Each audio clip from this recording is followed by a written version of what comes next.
Wicked Dames is an original independent production, written, directed, and produced by Alison Haselden. Visit our website at alisonhaselden.com/wicked-dames for exclusive extras and consider donating to support our cast and crew. This show contains explicit content and may not be suitable for all listeners. A list of all content warnings is included in the show notes of each episode for your reference.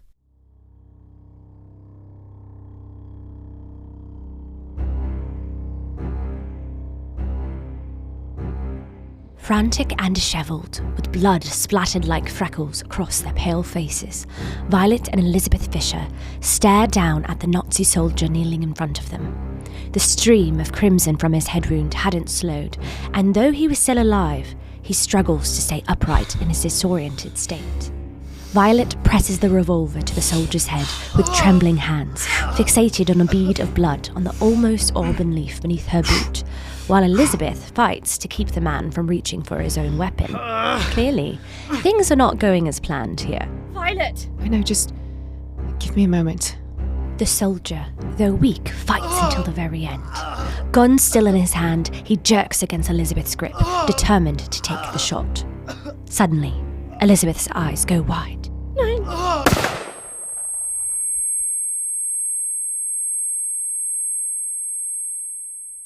Berlin, 2 days earlier.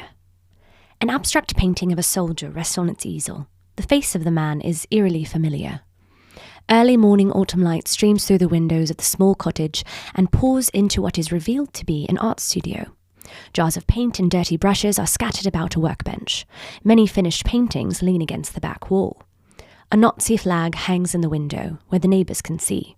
Maria, the artist, puts the finishing touches on a portrait. Fit and quite tall, she has sandy blonde hair and a strong jawline. There's a certain rugged gracefulness about her. Everything feels constant and dependable. She glances out the window. The neighbour's house is close enough that she can see into their sitting room. There sits Anne Guterman, a whisperer of a woman, with a permanent scowl of displeasure on her face. She drinks her tea as if it were a cup of dirt. She's always watching. Maria makes eye contact and offers a small nod. Anne's lip twitches in response.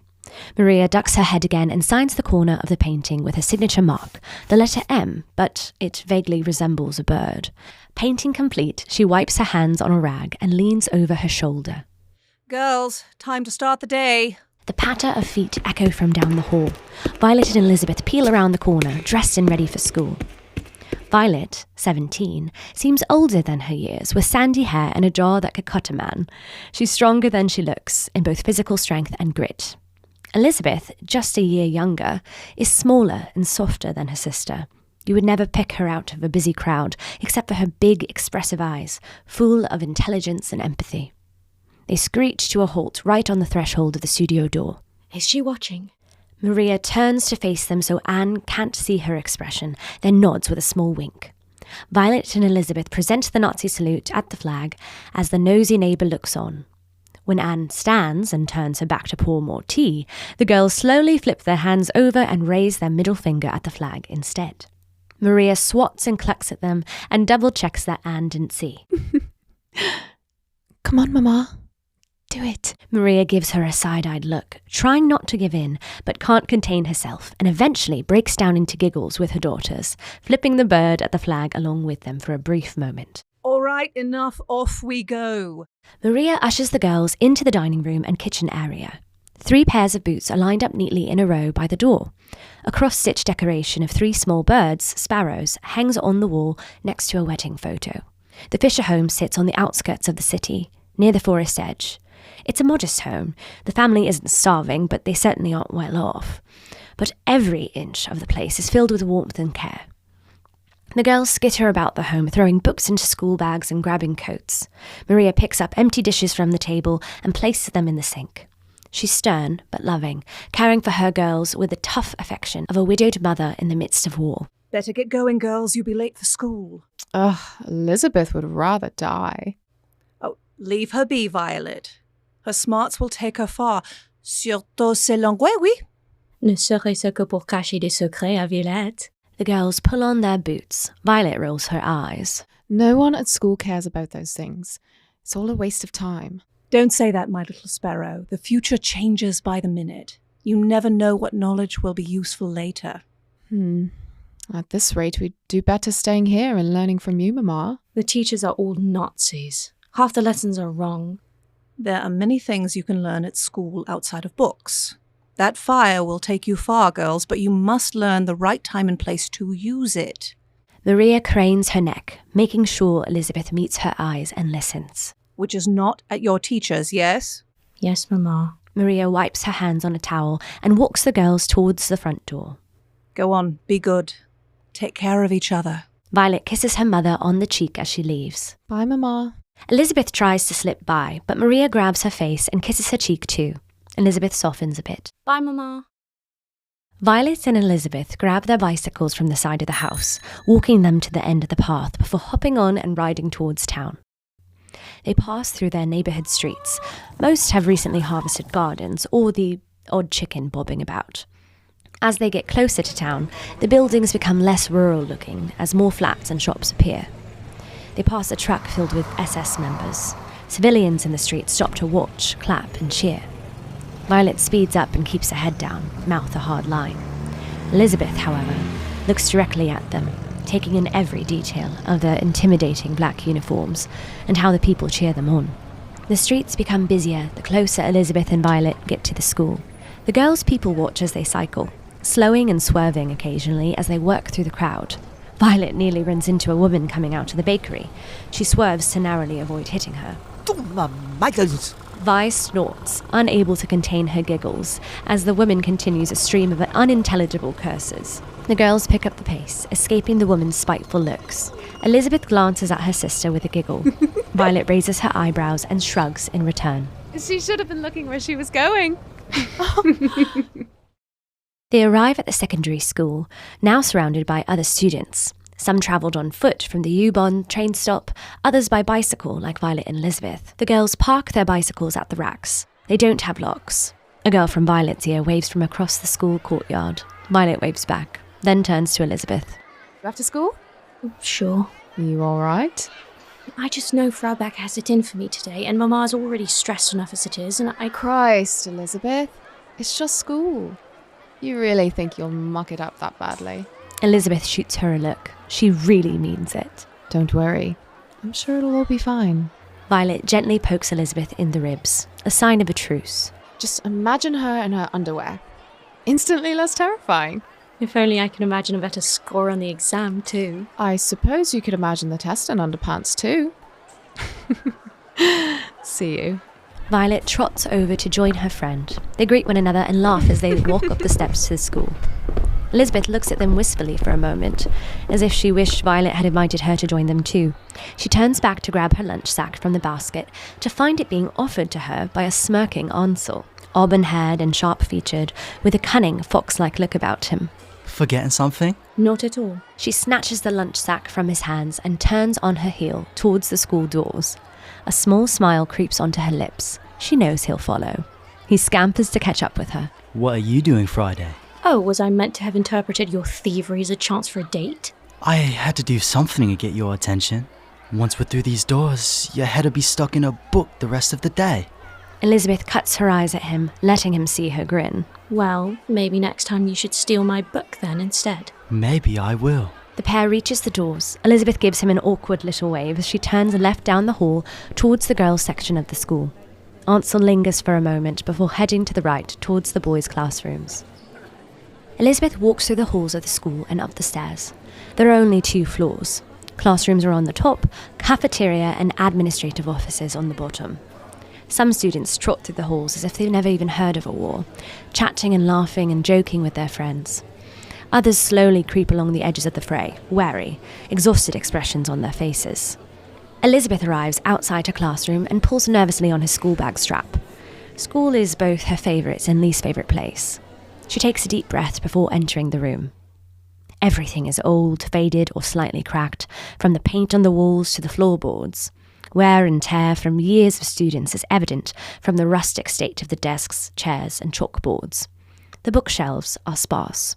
She greets her teacher, Frau Becker, clad all in black, with grey hair slicked into a tight bun.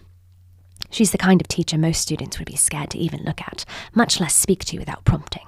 Elisabeth gives her a respectful nod. Frau Becker? Frau Becker looks up with instantly narrowed eyes, looking for any sign of a flaw in the student in front of her. Morgen, Elisabeth. I expected more from you in last week's essay. Danke, Frau Becker. I will try harder this week. Elisabeth takes her seat near the front of the room and unpacks her bag. She arranges her pencils precisely along the edge of the desk and stacks her books. Only a few students are in their seats. Chatter slowly fills the room as they enter. Elisabeth pretends to look through her school bag to appear busy as she listens in to the conversation between two of the most popular girls in school, Cornelia and Lydia. Blonde, pretty and finely dressed, Cornelia is used to getting exactly what she wants, mostly thanks to her family's wealth and penchant for kissing the arse of whomever is the most powerful person of the moment. She attracts the attention of every student who walks in the room. Lydia, on the other hand, is like the artist's rough draft when he was designing Cornelia, before the budget increase. Lydia knows it and will do anything to climb the ranks. It's going to be an exclusive affair, of course. My father wants to approve a list of everyone I intend to invite. As he should. I mean, these days you have to be careful who people see you with. Truly. Though at this point I do wonder if he just wants an excuse to get more information on everyone in town to trade into the Gestapo on a rainy day. Another girl, Faye, walks into the classroom, beelining straight for Cornelia to seek favour. At this point, Elisabeth's retrieved her journal from her bag and doodles as she listens in covertly. Cornelia! That dress is divine, is it new? Thank you for noticing. I just got it downtown at Maud's this past weekend. Cornelia smiles at Faye as she finds her seat a few rows away, as if she were the benevolent monarch of the classroom. Lydia glances back and forth between them, then leans in close to whisper to Cornelia. Are you inviting Faye to your party? Of course not. Lydia's gaze wanders to Elisabeth, as if she only just realised she was in the classroom at all. She doesn't even try to adjust her volume to hide her words. What about... She nods her head towards Elisabeth. Elisabeth's back stiffens. She doubles down on scribbling into her journal as she feels the heat of the girl staring at the back of her head. My father would laugh me out of the house if he saw a Fisher girl on my list, Lydia. They're not even city people. Lydia pauses as if she's trying to figure out if Cornelia is actually upset with her before deciding she's in the clear and cackles far too aggressively. The topic of Elisabeth already forgotten, Lydia launches into the subject of what she'll be wearing for the birthday party and chatters away. Elisabeth sneaks a glance over her shoulder and is surprised to see Cornelia meet her gaze. She whips her head back around, cheeks flushed with crimson embarrassment. Blessedly, the bell rings for class to begin.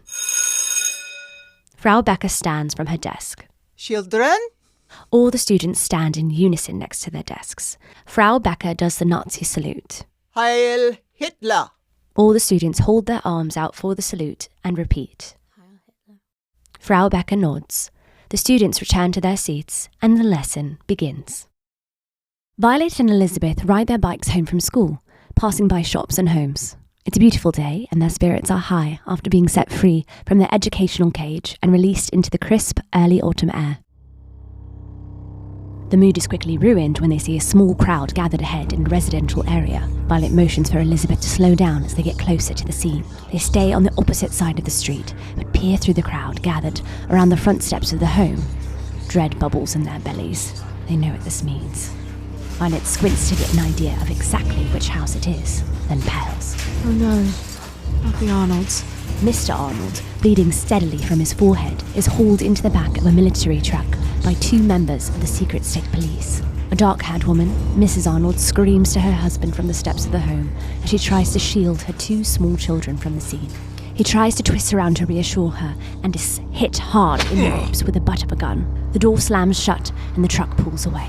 The door to the brick home is flung open wide, as are the windows.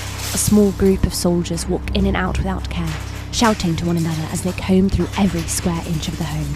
Dishes shatter, halls are bored into walls, various belongings have been thrown through the windows and lay scattered on the street outside. Mrs. Arnold now sits to the side of the front steps, sobbing as she clutches her children to her chest.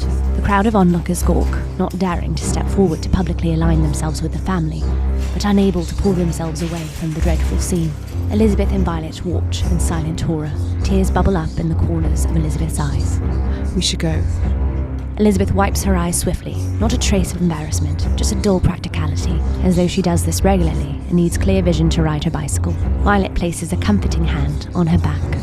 Can we go see Fritz? Maybe he can help Mrs. Arnold and the boys.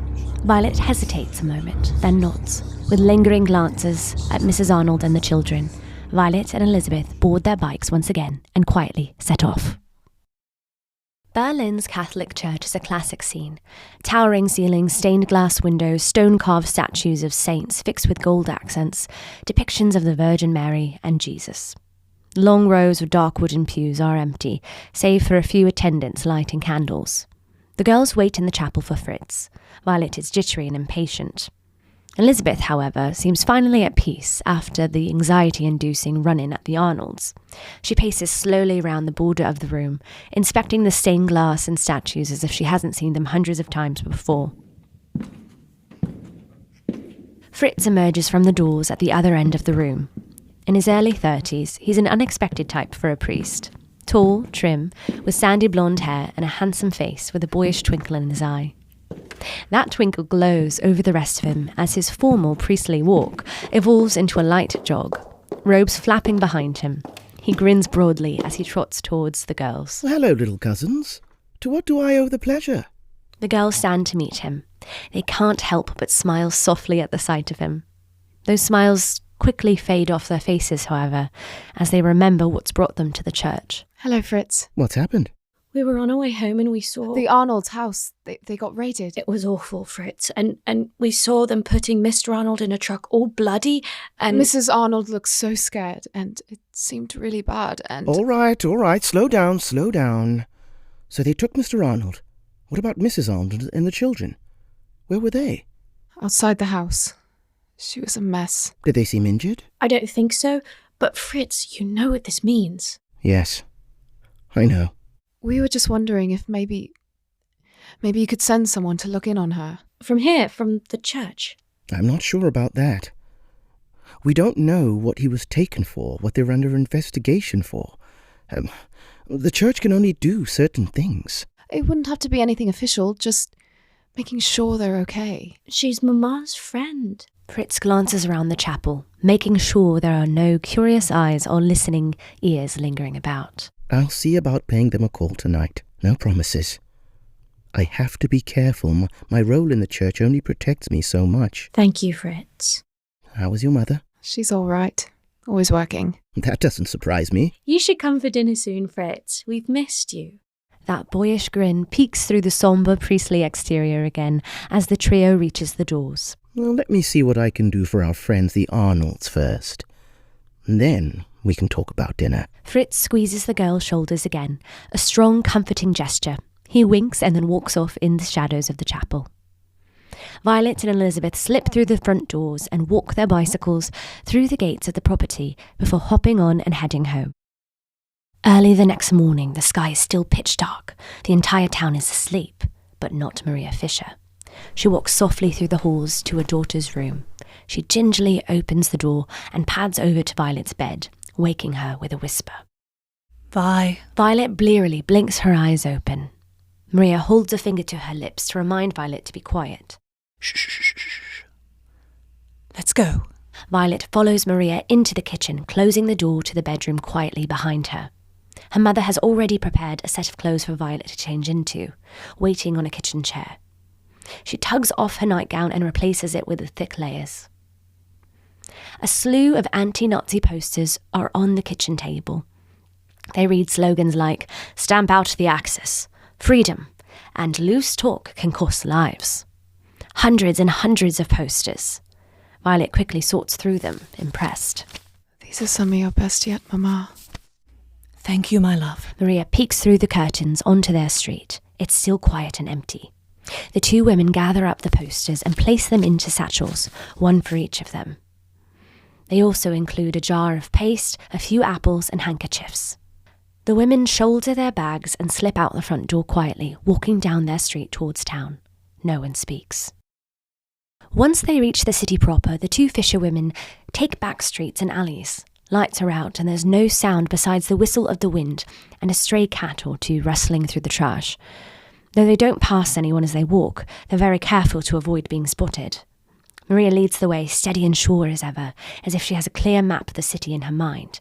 She rarely slows her pace, not even to check to see if her daughter is following close behind. They arrive at their first stop, an alley off of a busy shopping area of town. Maria kneels on the ground, takes items out of her satchel and begins to mix the paste to get ready for postering.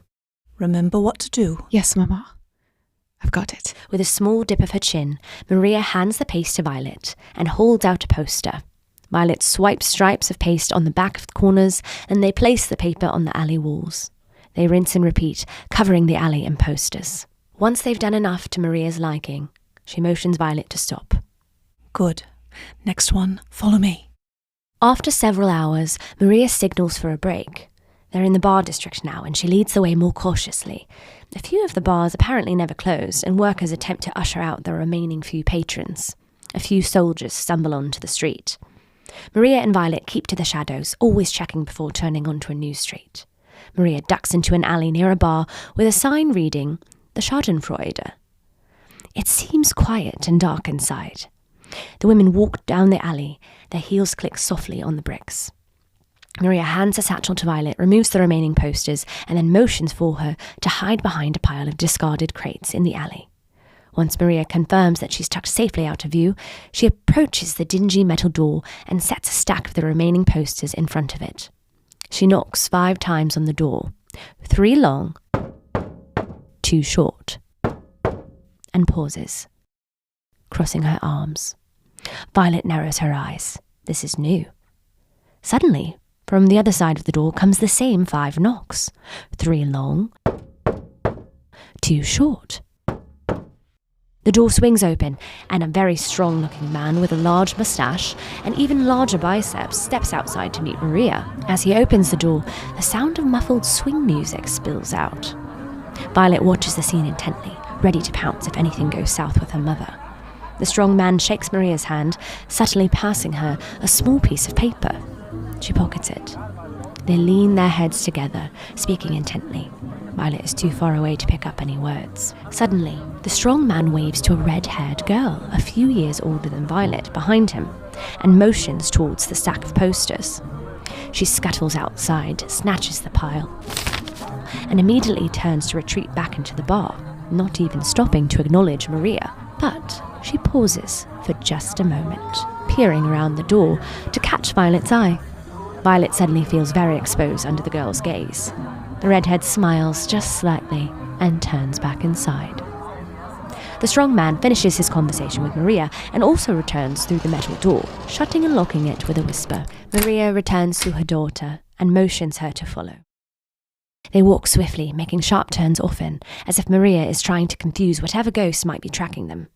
Violet still carries both satchels. Who are those people? No one important. Violet trots a bit to keep up with her mother. The glass jar of paste shifts about in the satchel, tapping against Violet's hip as they make each turn in the alleyways.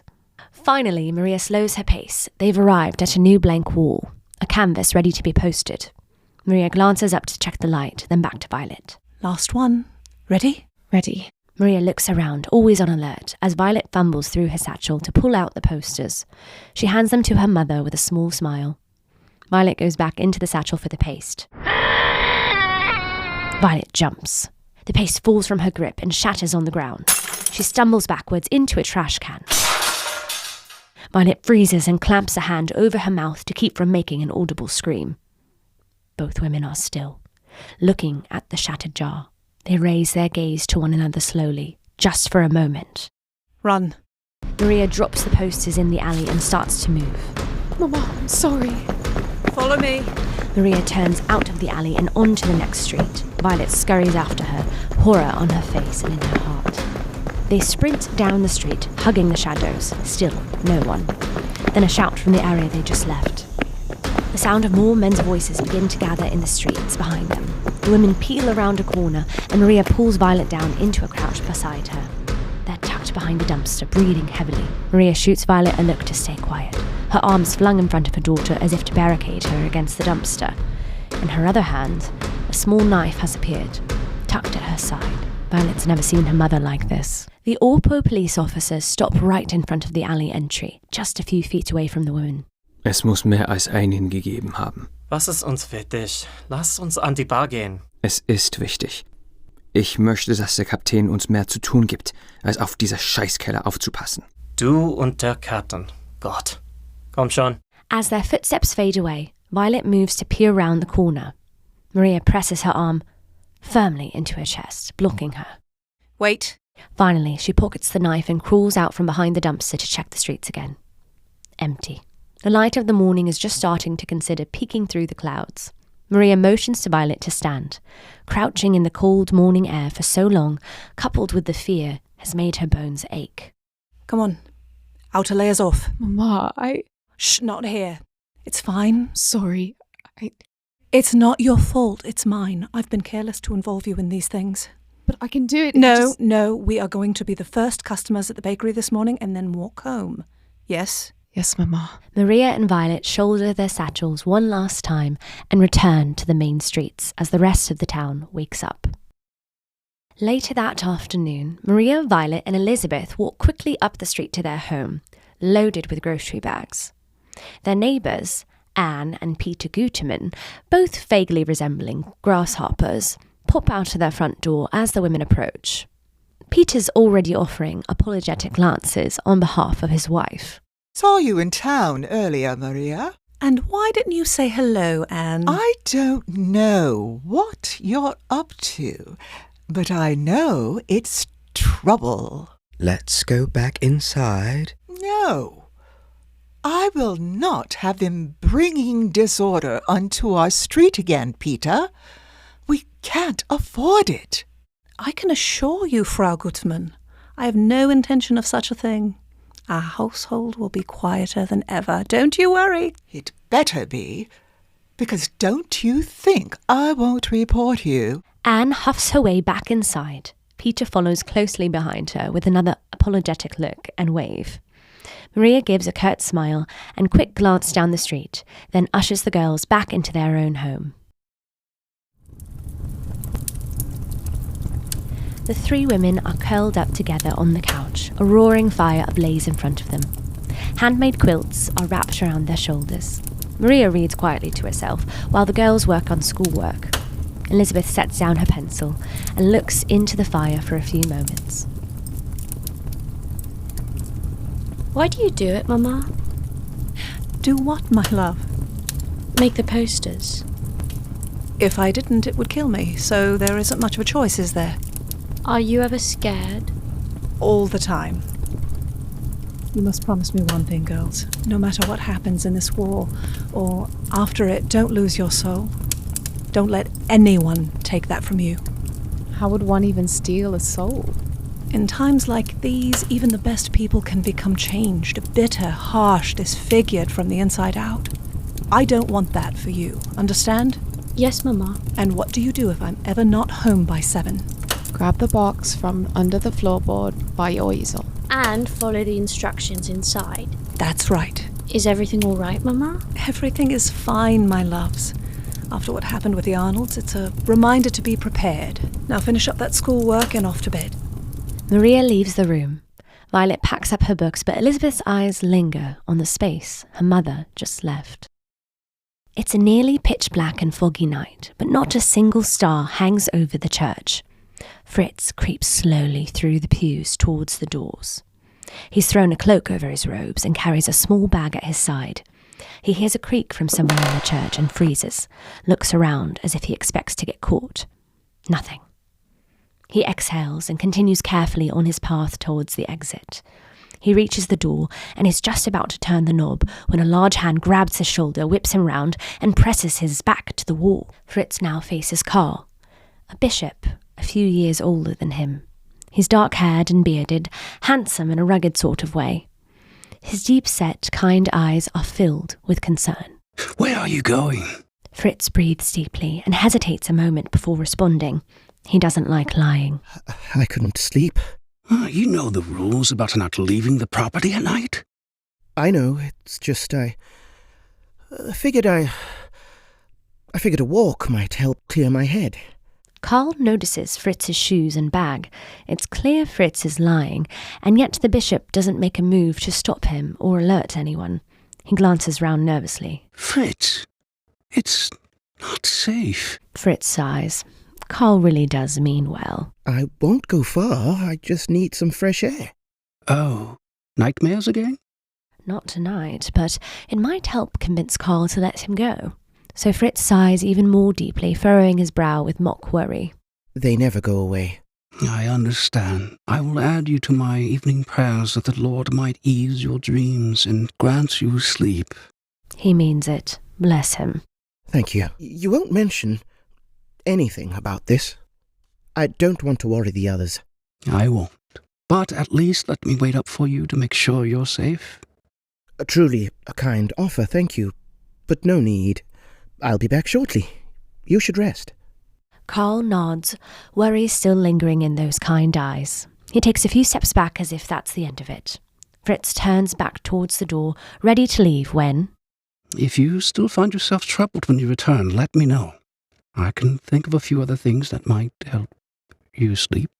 Fritz's eyes snap up to meet his, the air suddenly too thick to breathe.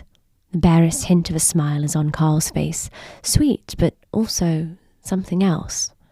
His eyes meet Fritz's for just a moment, but it feels like eternity before he turns on his heel and walks away before Fritz can reply, breaking the spell.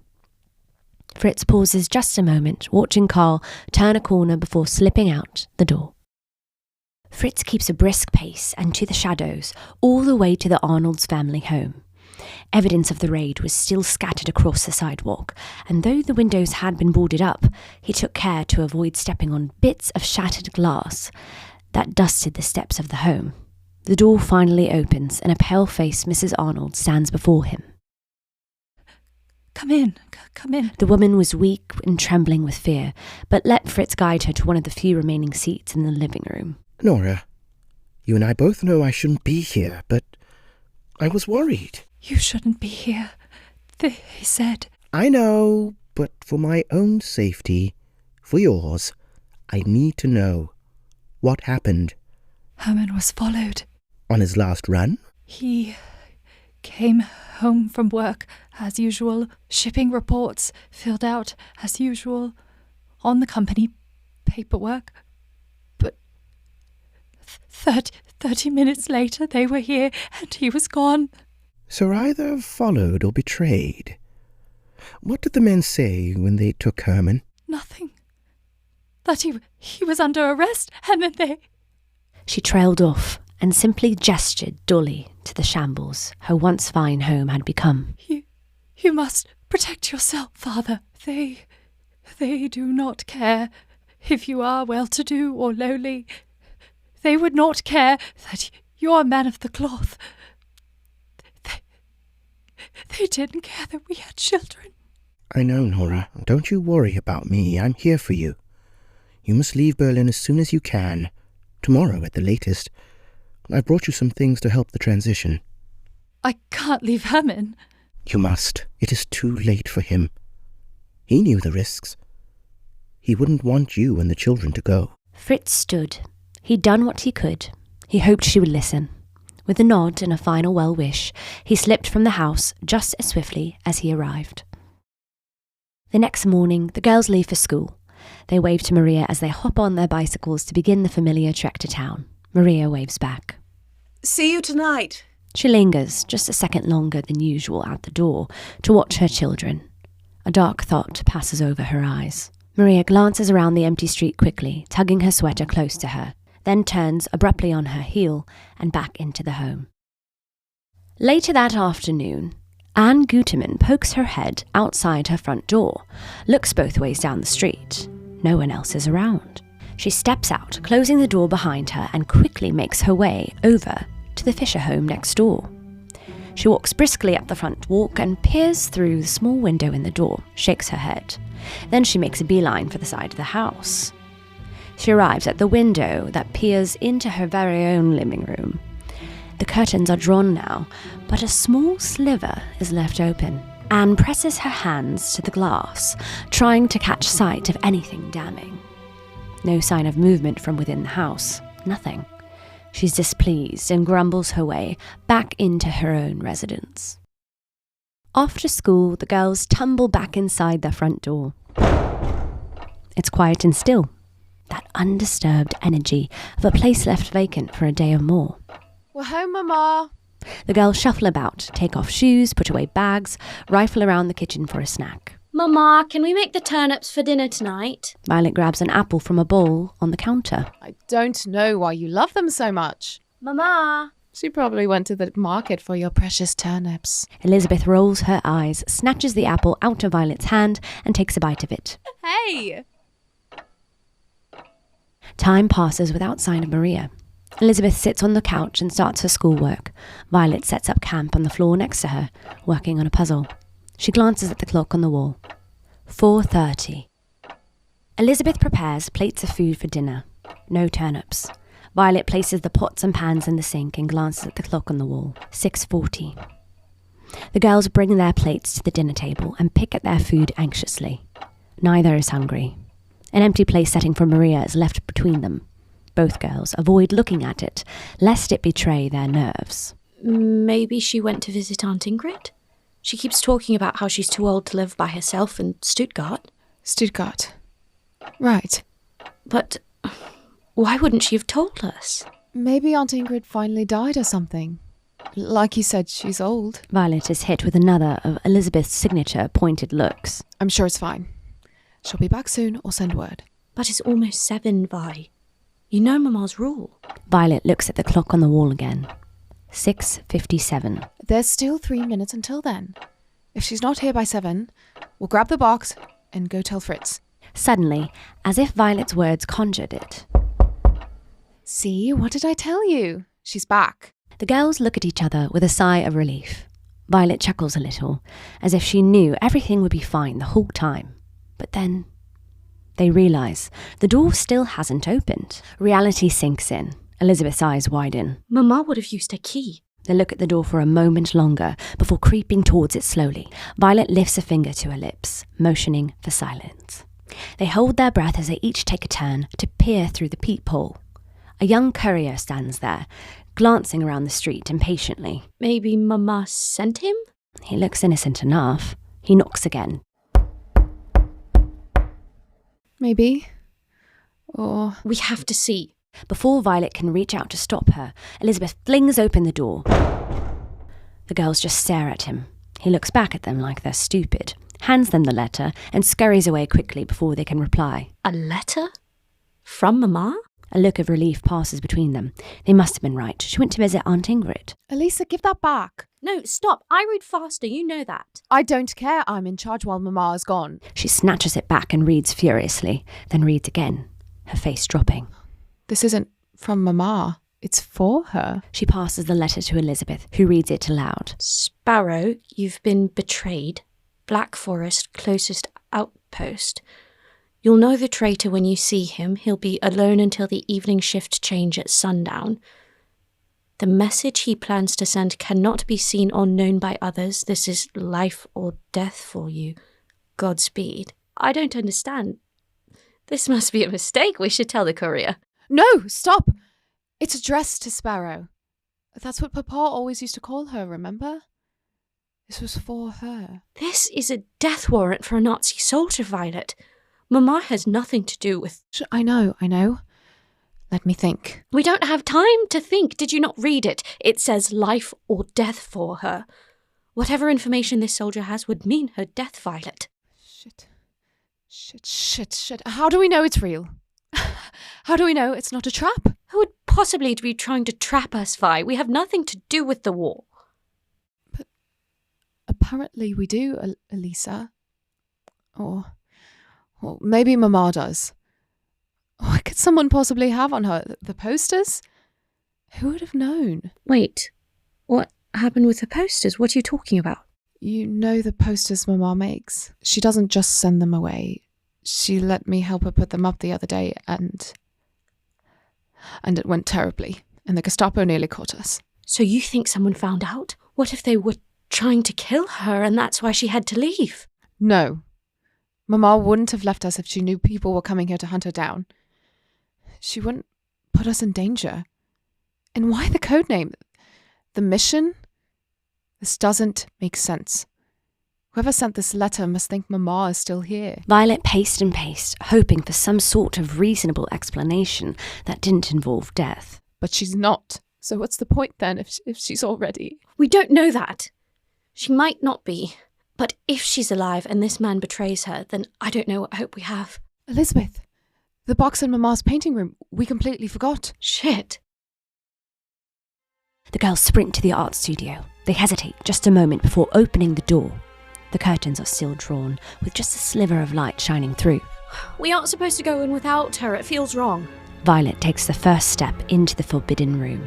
She wasn't home by 7.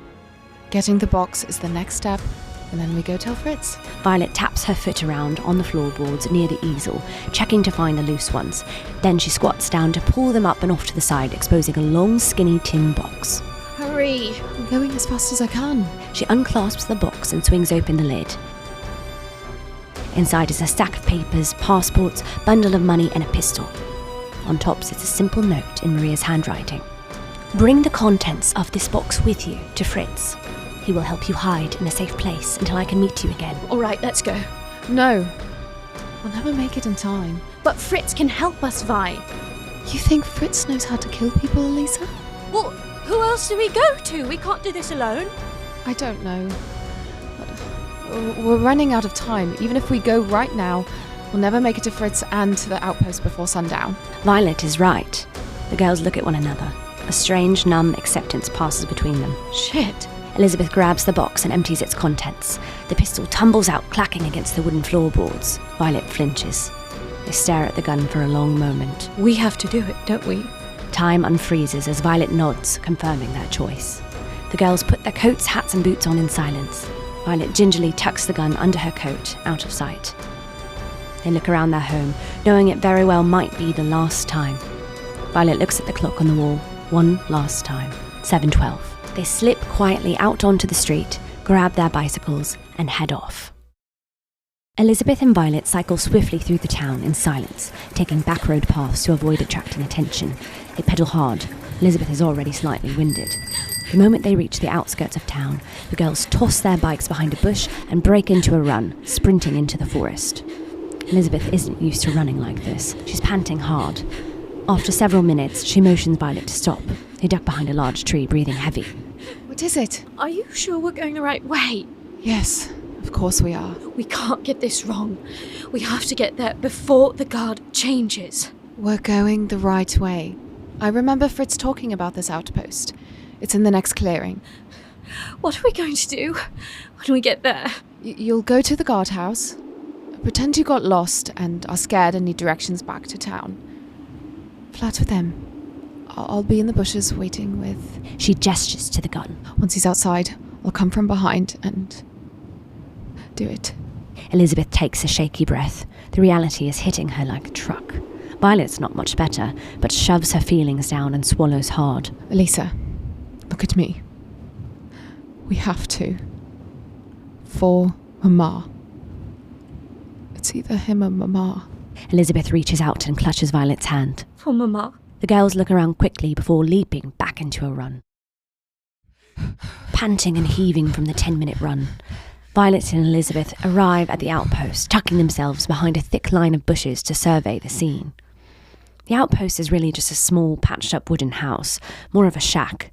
Smoke comes in puffs from the chimney. There's a makeshift workbench a few feet in front of the house with a small axe and pile of wood under it. No one else seems to be around, as the letter said. The sun sinks low, nearly gone.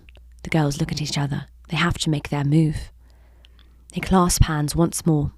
Violet squeezes Elisabeth's hand 3 times, meaning I love you. Elisabeth squeezes back twice. Always. A last silent look between them. Then Elisabeth forces herself into the clearing before she loses her nerve. She walks straight up to the outpost door and knocks repeatedly. Already transformed into the innocent, lost girl identity they'd fabricated. Please, is someone there? The soldier, very young, only a few years older than Elisabeth herself, appears at the door. He's not the scary grown man she had been expecting. She masks her shock with a choke of forced tears. Please, sir, I was on a walk with my boyfriend and we got in a fight. He stormed off and I don't know the way back to the town. Slow down. Are you hurt? Another surprise. A genuine question. He might not be a brute. Elisabeth is thrown. No, I'm fine, just a bit turned around. He just left me. She takes a few steps back into the clearing and gestures towards the direction of her imaginary boyfriend, guiding the ignorant soldier into position. His back faces the bushes Violet waits behind. Elisabeth grips her hands behind her back to prevent him from seeing her shake. The soldier gives her a once-over. Well, he's a fool for even thinking about leaving a pretty thing like you. He took the bait. Game on. Elisabeth smiles and steps forward slightly, brushing his arm gently. Oh, you're sweet. How long have you been a soldier? His face falls slightly. Not what she was expecting. I had to join about 6 months ago. Had to? My father made me. I didn't want to join, but you know how these things are. Elisabeth looks like she's been smacked in the face. A Nazi who doesn't want to be a Nazi. She's never considered such a thing and is horrified that the man she's supposed to kill might not be a total monster. Oh, I see. Well, could you point me to town? I came from that path there, but it was taking me in circles. Violet creeps out of the bushes, gun in hand. She steps gingerly to avoid the crisp fallen leaves and branches on the ground. Elisabeth struggles to keep from making direct eye contact. Well, that's your problem. You should take the one on the right. He gestures, then has an idea, shifting that flirty gaze back to Elisabeth. You know, my shift is almost up. Maybe I could walk you. Violet freezes as she steps on a branch, breaking it in half. The soldier whips around and Violet screams. The soldier's training kicks in immediately. His eyes search for the threat as he takes a step closer to Elisabeth, arms outstretched to shield her. The soldier realizes it's just Violet and is confused. Elisabeth's instincts kick in. She frantically looks round her for something, anything to help them. He might be young, but he's still bigger than them, and trained. And they've only got a few seconds before he realizes that they are the threat. There, she looks down and grabs a small hand axe on the woodpile. As he turns back to face her, she swings the axe wildly, the blunt end connecting to his head. He reaches for his wound as he stumbles hard. Blood gushes from his head. Elisabeth can't believe what she's done. The axe drops from her shaking hands onto the crunchy leaves, blood caked on one end. I'm sorry. The soldier still stands, but only barely. He's completely dazed and incoherent, but his body remembers. Fumbling hands reach towards his hip for his gun. His mouth gapes like a fish, as if he's struggling to form a question. Even slowed down, he's dangerous. Elisabeth lurches forward and grabs him, both hands over his one on the gun, forcing the barrel towards the earth. At the same time, Violet presses her gun to the soldier's head. She's shaking, but renewed in her mission. They have to do this. He's swaying side to side, as if he has vertigo. Where's the letter? About Sparrow? The soldier freezes. Something clicks in his mind and his eyes change, dark and confused. He can barely get the words out. Sparrow! As Violet questions, Elisabeth is looking round the clearing uneasily, her taking too long. The next guard could be here at any moment. Violet pushes harder with the gun. Where is it? Where's the letter? The soldier's eyes struggle to stay focused now. Elisabeth stares hard at the dark trees surrounding the clearing when suddenly, in the distance, a glow of light appears, heading their way. The new guard is quickly approaching. Violet, you can't use the gun. What? The guard change. He'll hear us and come running. We have to go now. Violet freezes, staring hard at the soldier, wasting precious time. Violet! I know. Just give me a moment. The soldier, fighting till the very end, struggles against Elisabeth's grip on his hand, determined to take a shot. 9. Violet snatches one of the small, sharp knives on the soldier's belt. She looks again to the woods. The glow of the lamp is even closer now. The words from earlier drum into both girls' minds. It's him or Mama. Violet doesn't think, just lunges forward, knife first. Bye! It lodges directly in the middle of the soldier's throat. Blood gurgles, but he's not dead yet. Elisabeth fights to hold the soldier's arm down, gun in his hand. His limbs jerk and twitch. Violet tugs at the knife, trying to dislodge it. It requires more strength than she thought it would, but she eventually pulls it out before immediately raising the knife high over her head to stab him again. This time she pushes it in deeper. The soldier sinks slowly to the ground, eyes boring holes into Elisabeth's own. Blood gushes from his throat, his head covering Violet's hands, still gripping the knife. He twitches slightly as he bleeds out on the ground. The light is nearly out from his eyes when suddenly his right hand clenches, squeezing the trigger of the gun.